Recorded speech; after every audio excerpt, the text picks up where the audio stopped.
Welcome to the build chain. Today I will be showing you how to access quotes and use the live chat feature. Go to Inquiries. Then click on Quotes.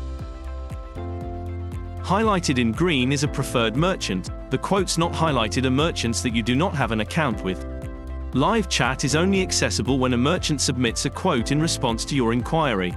In your quotes, you can open a live chat with the merchant by clicking here.